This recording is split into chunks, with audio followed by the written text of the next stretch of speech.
தலைமுறை சேர்ந்து செதுக்குன ஈர நலம் இது பாறையா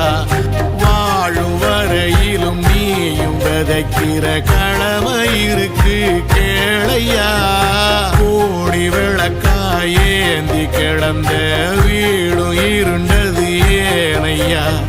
மாட விளக்கா நீயும் வரத்தான் வீடும் ஏங்கி நிக்குதையா எத்தனை சாமி வந்ததையா இது எந்தெந்த சாமி தந்ததையா எத்தனை பாட்ட சொன்னதையா